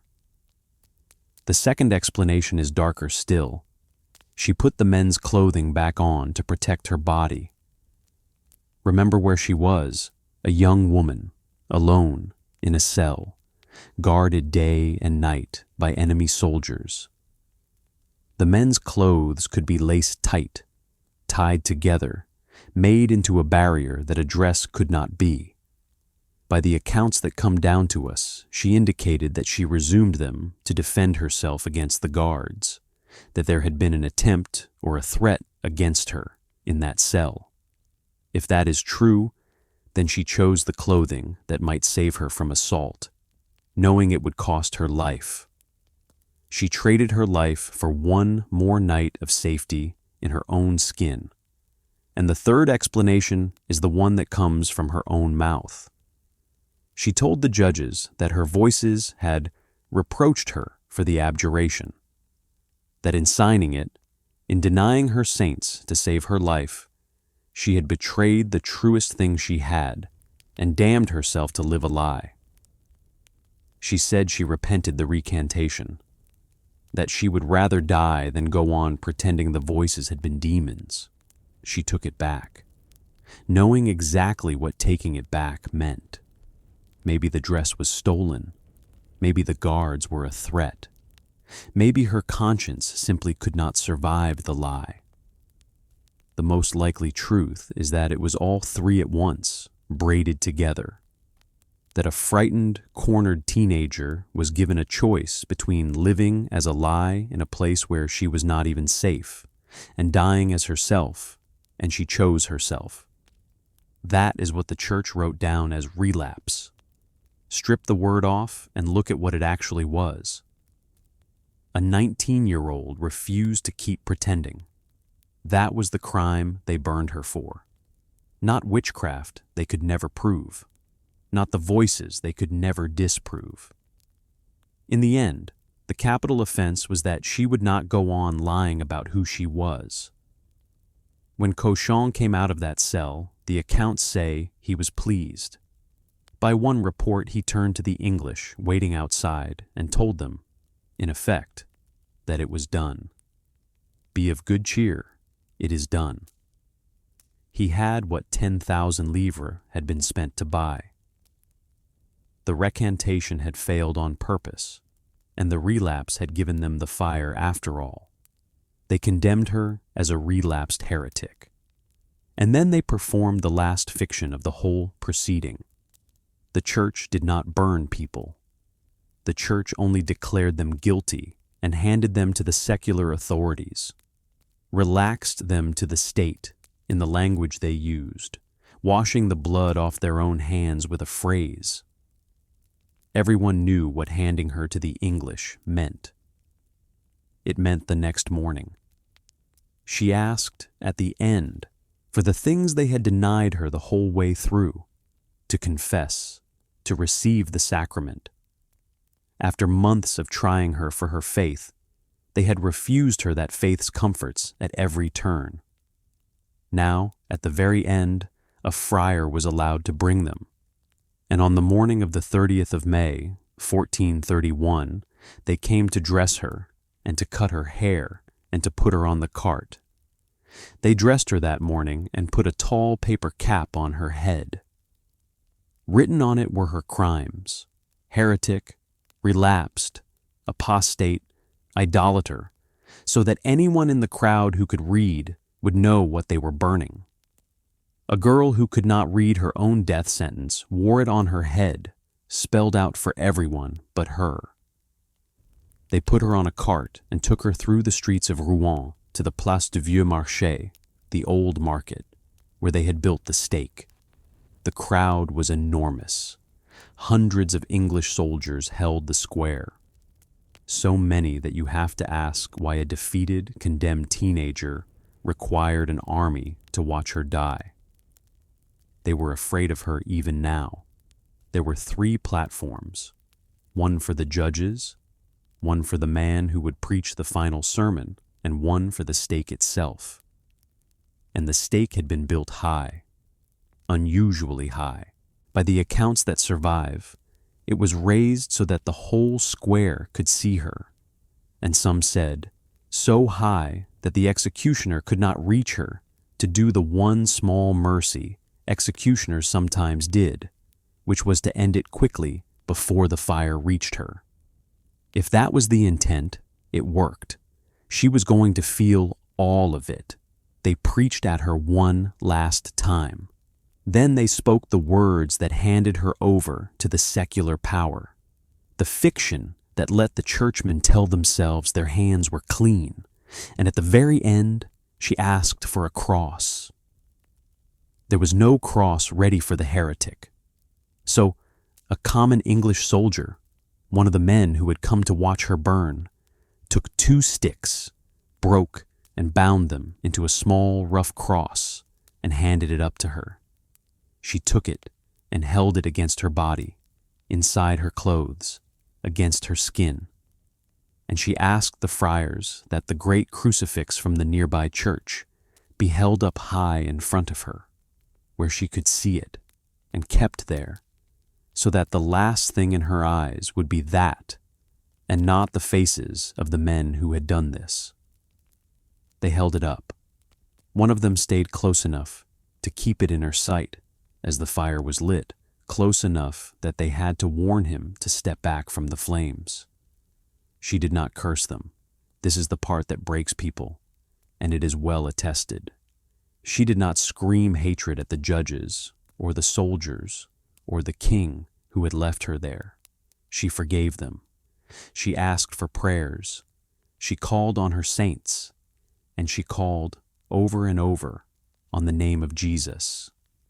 Then they lit it. She burned in front of a crowd that had come to be reassured and was not reassured at all. Witnesses said she kept calling out the name of Jesus as the smoke took her, again and again, until she couldn't anymore. And the square did not cheer. People wept. Hardened men wept. By the testimony given later, some of the very people who had condemned her stood there with tears on their faces, and at least one Englishman in that crowd was heard to say aloud the thing they were all afraid of, that they were lost, that they had just burned a saint. Her last word, by the accounts of more than one person who stood close enough to hear, was the name, Jesus. And then she was gone, and the only sound left was the fire. She was 19 years old, give or take. Less than 2 years earlier, she had stood in a cathedral and made a king. Now she was a column of smoke over a market square, watched by an army that had needed every one of its soldiers to feel safe putting a teenage girl to death. You would think that would be the end of it. A body in the ashes, a sentence carried out, a problem solved. It was not the end. Because the men who burned Joan of Arc were not finished with her body, and what they did next is the reason the name of this story is what it is. They had tried her. Now they had to make absolutely certain that no one could ever bury her. When the flames had done enough, they pulled the fire back and let the crowd look. There was a reason for that, cold and deliberate.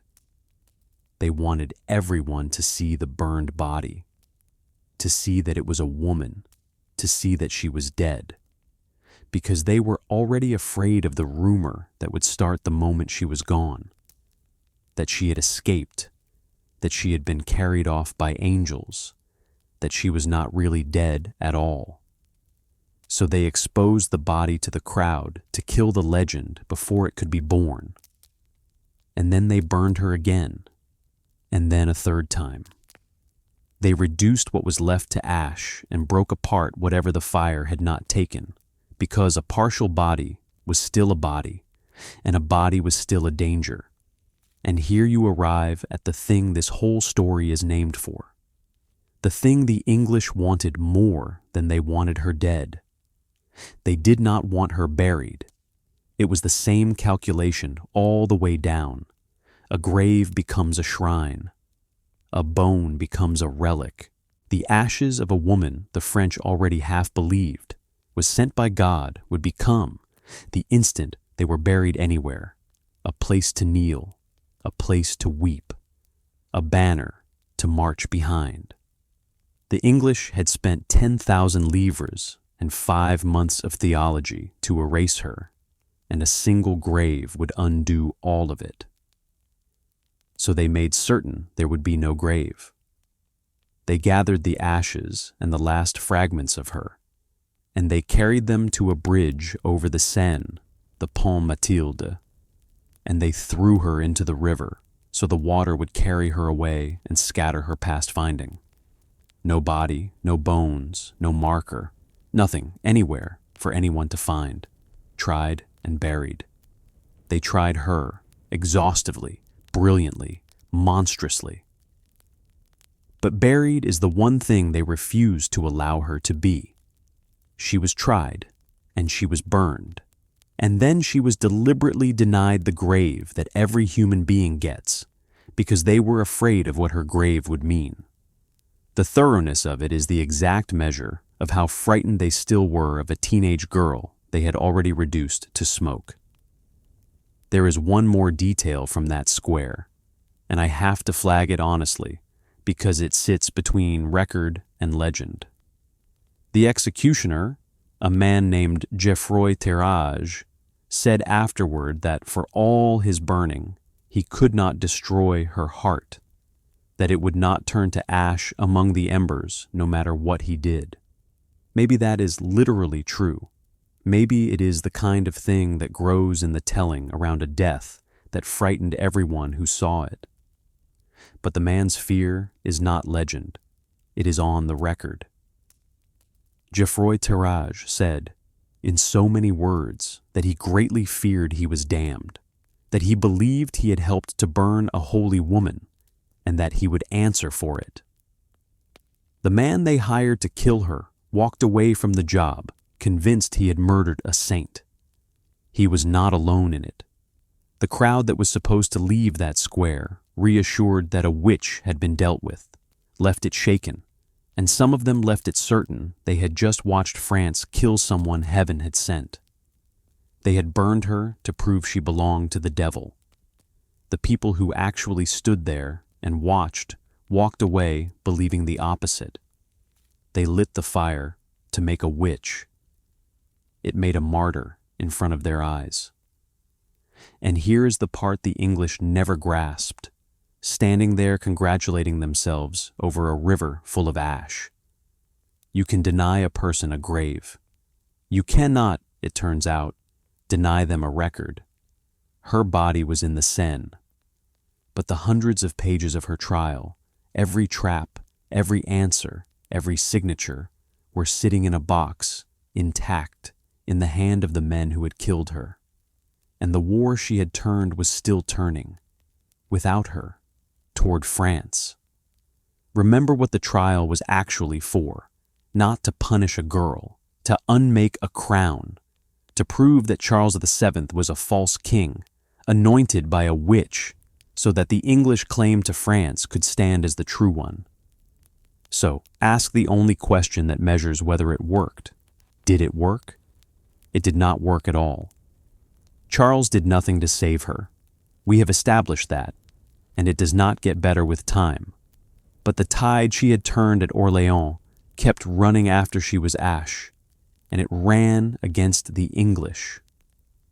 Over the years that followed, the war she had reversed kept reversing in France's favor. In 1435, the Burgundians, the very people who had captured her and sold her, abandoned their English alliance and made peace with Charles, recognizing him as king. The next year, Paris itself came back to him. The French rebuilt their army, modernized it, and began taking back the country town by town and province by province. And in 1449, Rouen fell back into French hands. The city that had built the stake, the city that had thrown her into the river. 18 years after they burned her there, the French king's soldiers walked back into Rouen as masters of it. By 1453, it was effectively over. The English had been driven out of nearly everything they had held in France. The 100 Years' War, the war that had been the weather of Joan's entire childhood, ended. And it ended in French victory. Now stand back and look at the full shape of the thing they did. They burned a teenage girl alive to prove that Charles was a fraud crowned by the devil. And Charles went on to win the war, keep the crown, drive the English into the sea, and reign for another 30 years. The fire achieved nothing it was built to achieve. The girl was dead. The king she made kept his throne. The men who burned her to break him lost the entire country anyway. It was, on top of everything else it was, a murder that didn't even accomplish its purpose. But the failed verdict left one stain it could not burn off, and finally, it landed on Charles. Because the official record still said it. On paper, in the documents of the church, his coronation at Reims had been the work of a convicted heretic and witch. He had won the war, he held the crown, but the parchment still whispered that the crown had come from hell. A king who reigns under a verdict like that reigns with a flaw in his title that any enemy can point to. So here's the uncomfortable truth about what comes next, because this story does not get to have a clean hero, not even at the end. When Charles finally moved to clear Joan's name, he did not do it out of grief, or guilt, or love for the girl who had given him everything. He did it, at least in part, because her conviction was a stain on his own legitimacy. And now that Rouen was his, and the documents were in reach, he had both the means and the motive to wipe it off. The rehabilitation of Joan of Arc was, in its origins, one more political calculation by the same man who had let her burn.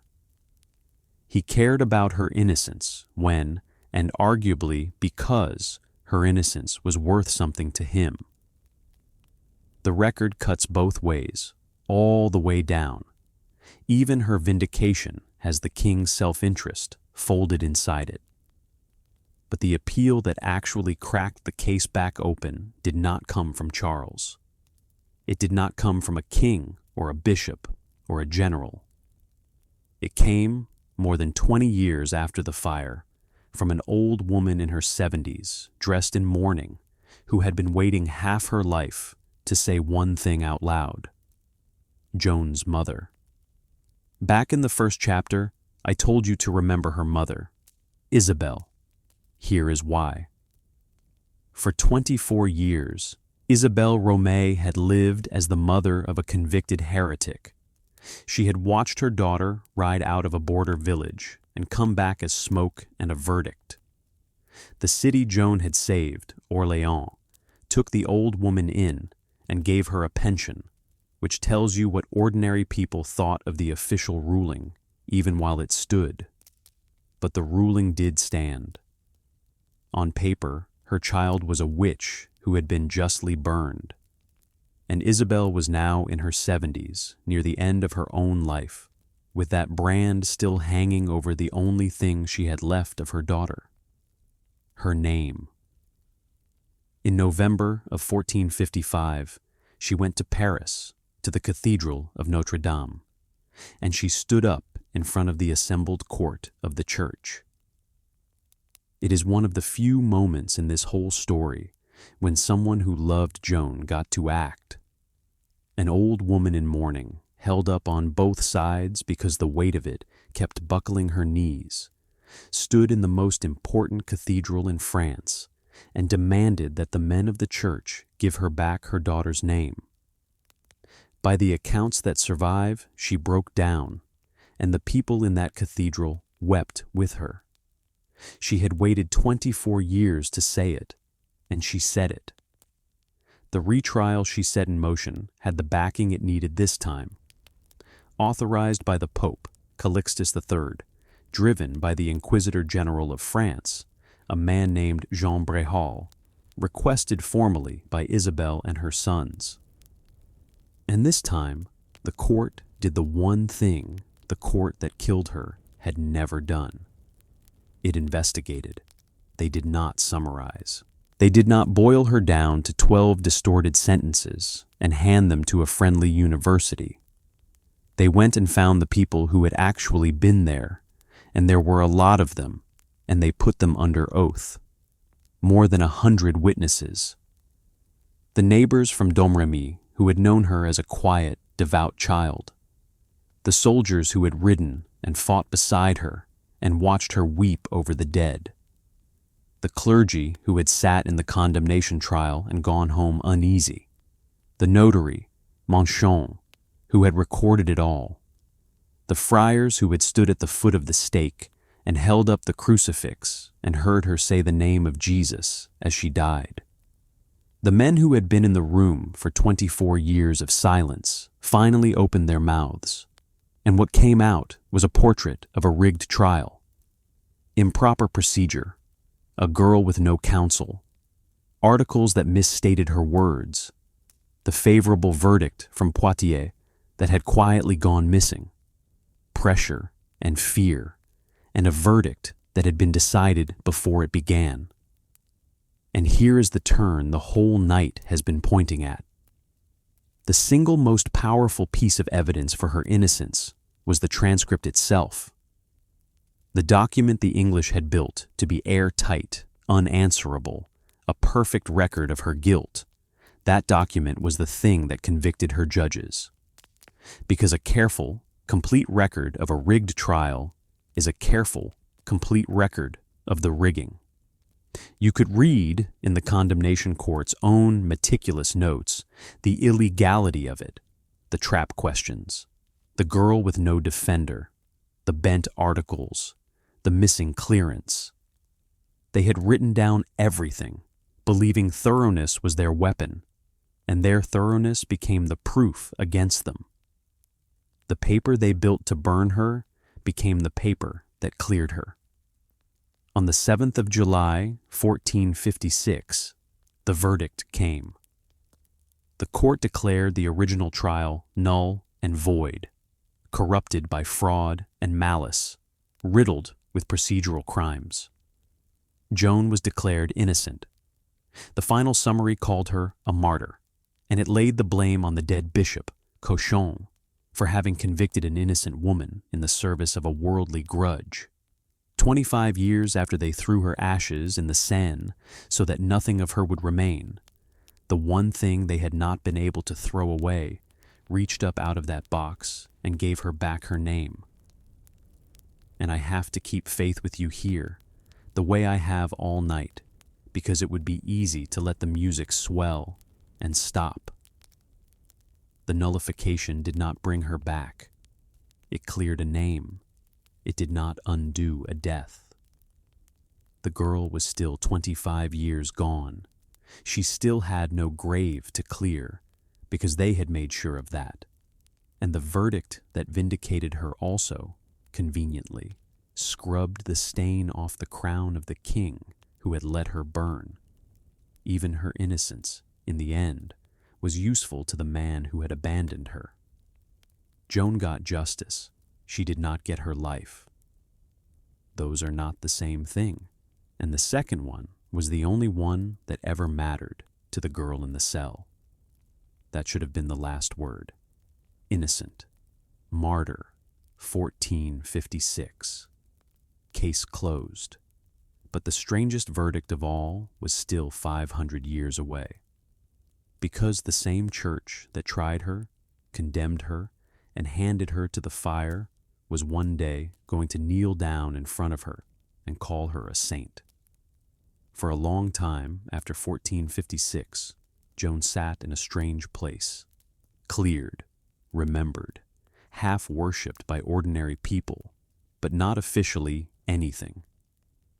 And in that long gap, something happened to her that is almost its own kind of second burning. She stopped being a person and became a symbol that anyone could pick up and carry. Everyone reached for her. French kings and nationalists made her the spirit of France herself. During the Revolution, when France was tearing down its monarchy, she fell briefly out of fashion. She smelled too much of crown and church. And then Napoleon, needing a national hero, pulled her right back out and dusted her off.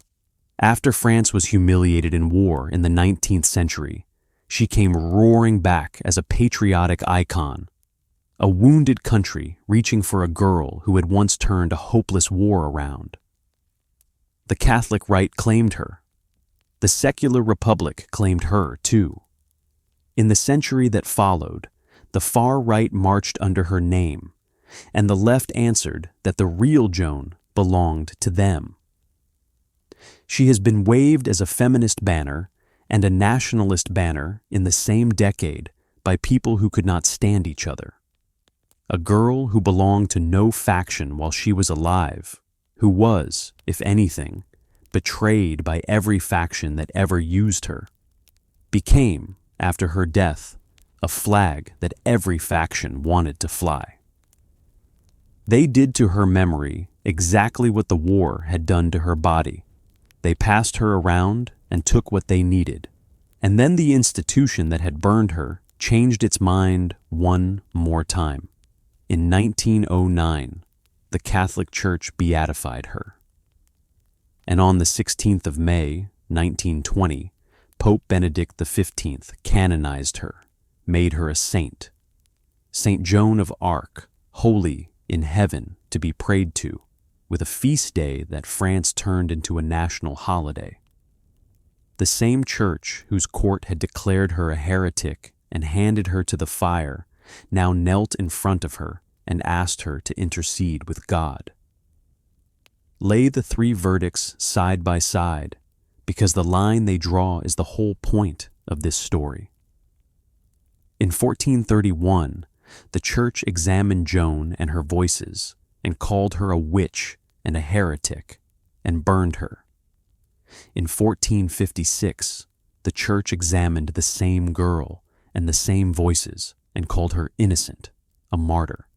In 1920, the church examined the same girl and the same voices and called her a saint, witch, innocent, saint. 3 rulings on one 19-year-old who never changed her story once. The girl was the constant. The verdict was the variable. And the only thing that ever moved the verdict was the people doing the judging and what they needed her to be in their particular year. A weapon against a king, a stain to be scrubbed off a crown, a flag for a wounded nation. She held still. The world rearranged itself around her, again and again, and each time it called the rearrangement the truth about Joan. The myth gave her armor and a sword she said she never wanted. The centuries gave her a banner that a dozen enemies all claimed.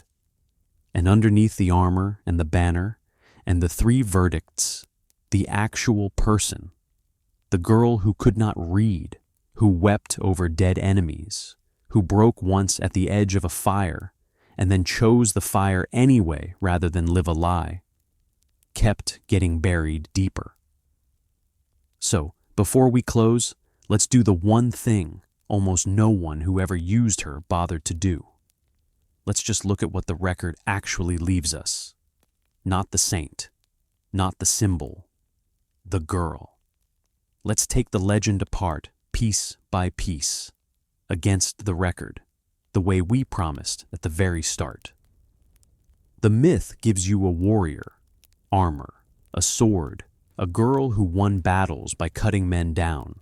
The record gives you something stranger and harder to hold. She carried a banner, not a blade, into every fight, and she said, under oath, in front of the court trying to kill her, that she loved that banner 40 times more than any sword because she carried it precisely so she would not have to use the sword, and she said plainly that she had never killed a single person. Her weapon was not violence, it was presence. She stood at the front in white, where every frightened soldier could see her, and she made men who had been losing for a generation believe they could win. That is a rarer and more frightening kind of power than swinging a sword, and the legend trades it away for something simpler. The myth gives you a mystic, drifting through life lost in her visions. The record gives you one of the most grounded, practical, stubborn people in the whole century. A girl who, at 13, could already stand in a courtroom and break an arranged marriage. A girl who cleaned up an army by ordering confession and discipline. A girl who out-argued trained theologians on points of their own theology. Who kept one secret to the grave no matter how they pushed. Who could be sharp and even funny in the worst room she would ever sit in. The visions were real to her, but the person carrying them was shrewd, present, and almost impossible to trick. The myth gives you a girl destroyed by the English enemy. And this is the one the record overturns most completely. She was captured while her own king sat on his hands. She was sold by Burgundians, Frenchmen. She was tried by a French bishop, judged by French theologians from the University of Paris, condemned by a court of her own countrymen and her own church. And she was abandoned, from first to last, by the French crown she had created with her own hands. The English paid for the fire. Her own side built it. The hard truth under the patriotic statue is that France killed Joan of Arc, and then spent 500 years putting up monuments to her. The myth gives you a saint who died serene, certain, untouched by fear. The record gives you a 19-year-old who was terrified, who was sick and chained and alone, who broke once at the very edge of the flames and signed a paper she could not read to make it stop. And then, back in the cell, unsafe, with her own conscience reproaching her for the lie, took it back, chose the fire. If there is sainthood anywhere in this story, it is not in a girl who never broke. It is in a girl who broke, and was given the cell and the bread and water, and the rest of a quiet life as the reward for staying broken, and could not do it. Who decided that dying as herself was better than living as a lie. That is not the courage of someone who feels no fear. That is the other kind. The kind that costs everything. And then there is what the record, honestly, cannot tell us. And I am not going to pretend otherwise tonight, because the whole point of this has been to trust what survives and flag what doesn't. We do not know what the voices were. Heaven, if you believe. Illness, if you don't. The interior certainty of an extraordinary mind, dressed by a deeply religious century in the only language it had. The record cannot settle it, and anyone who tells you they have settled it is selling you something. We don't know her exact birthday. We don't know if the gate at Compiegne was treachery or just the cruel arithmetic of a retreat. We don't know if her heart really would not burn. Those are the honest edges of what we have, and they are allowed to stay edges. But the center is solid, and the center is this. She was a teenager who got used to win a war by men who needed a miracle, used to crown a king who needed legitimacy, used to break that same king by enemies who needed a witch, used as a flag after she was dead by 5 centuries of people who needed a symbol. And the one moment she held real power in her own hands, the power to make a king of France, she spent all of it on him and got back a closed gate, a silent court, a cell, and a fire. This was never really the story of a saint, or a witch, or a warrior. It is the story of who pays when powerful people need someone to carry their cause, and who they blame when carrying it becomes inconvenient. She asked for almost nothing at the end: a cross made of 2 sticks, the name of Jesus, and underneath all of it, the thing the record finally gives her that the fire could not take: to be remembered as what she actually was, and not what everyone since has needed her to be. Before we close, look at what the fire cost the people who outlived it, because the bill did not stop with Joan. Start with her mother. Isabelle Romay got her verdict in 1456. Innocent, martyr, her daughter's name handed back to her in a cathedral. And then she died, by the records, only about 2 years later. Sit with the arithmetic of that life. She outlived her daughter by 27 years. She spent the last stretch of those years fighting the entire machinery of the church to undo a single word: heretic. And she won. And then she was gone. A mother lived a quarter of a century past her child for the sole purpose of clearing her name, got it done, and let go. That is the cost nobody builds a statue to. The monuments are all for the girl in armor. None of them are for the old woman in mourning who refused to die until the record was fixed. Then Cauchon, the bishop who brokered the purchase, ran the court and engineered the relapse.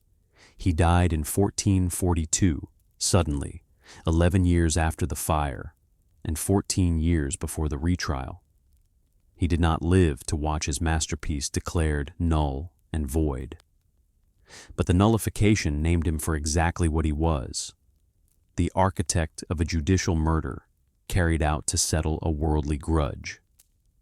He got his verdict against Joan, and history got its verdict against him, and his has never been overturned. Whatever he thought he was buying with that trial, what he actually bought was his own name, permanently welded to the killing of an innocent girl. Then the witnesses, the men in the room, the notary who recorded it and went home uneasy, the friars who held up the crucifix and heard her say the name as she burned, the assessors who sat silent. They carried it for 24 years before anyone asked them to speak, and when they finally did, you can feel in their testimony how heavy it had been to hold. The executioner, Geoffroy Thérage, carried the worst of it, a man who said he feared he was damned, who believed to the end that he had burned a saint with his own hands. The guilt of Joan's death did not land on one villain. It got distributed, thin and wide, across everyone who let it happen and said nothing, and then the king. Charles VII reigned for roughly 30 more years. He won the war. He drove the English out of France. He died old, secure, anointed, the founder of a restored kingdom. He got every single thing Joan had bled to give him, and he kept it for 3 decades. And the record still shows, and will always show, that when she was captured and sold and tried and burned, he did nothing. He is the cleanest illustration in the whole story of the rule underneath it. The person who benefits most from the sacrifice is almost never the person who pays for it. She made the king. The king made out fine. She got the fire. That is the accounting, and it does not balance, and it was never going to balance. A teenage girl turned a lost war, crowned a king, and was handed by her own side to an enemy court built to destroy her, and burned and denied even a grave. And the people who profited from all of it lived long, comfortable, well-remembered lives. The justice, when it finally came 25 years too late to a girl who had already been ash for a generation. So when you hear the clean version, the saint, the warrior, the maid who heard God and saved France, remember that the clean version is the one that lets everyone off the hook. The real one doesn't. The real one names who carried the cost and who didn't, and makes you sit with the difference. At the start of tonight, I said you only thought you knew her. The armor, the sword, the voices, the saint in the window. And I asked you one question, the ugly one most retellings skip. She saved them. So why did they let her burn? You have the answer now, and it is colder than the question. They let her burn because the instant she finished saving them, she stopped being useful and started being dangerous. A girl who can make a king can frighten every man standing near the throne. She was too loved, too stubborn, too committed to a war the king had decided to end with money instead of victory. While she was winning, she was a miracle. The moment the crown was on his head, she was a problem with a halo, and problems get solved. So everyone with power found a reason to want her gone. The English needed her convicted, because a witch's coronation is no coronation, and branding her was the only way left to attack the crown she'd built. The Burgundians needed the 10,000 livres. The French court needed the peace she kept threatening to ruin. And the king, the one man on earth who owed her everything, needed only to do the easiest thing in the world. Nothing. He needed to say nothing, pay nothing, send no one, and let the machine do the rest. By the end, every single person who held power had a reason to want her dead. The only people who wanted her alive were the ones who had none. Her mother, the soldiers who fought beside her, the strangers in a market square who wept while she burned, and a soldier who broke 2 sticks into a cross because he couldn't stand to watch her die without one. That is who let her burn, not the enemy. Her own side, because she had become inconvenient to powerful men, and powerful men have always known how to make the inconvenient disappear. And here is where we end, back at the 3 things this whole night has turned on. The crown stayed on his head. Charles wore it for 30 more years and died secure. The ashes went into the Seine from a bridge on purpose, so that there would be no grave, no bone, no shrine, so that the girl who made France would have nowhere in all of France to be buried. And the transcript stayed in the box. That is the part they never understood. They could take the crown for him and deny her the grave. But they wrote it all down, every trap, every answer, every illegal step, and 25 years later, that paper reached up and called them what they were, and gave her back the one thing the fire couldn't touch. Her name and the truth of it. Innocent. They got the crown. She got the fire. The record got the last word, and the last word, in her own voice, recorded by the men who killed her, was the same word she said as the smoke took her.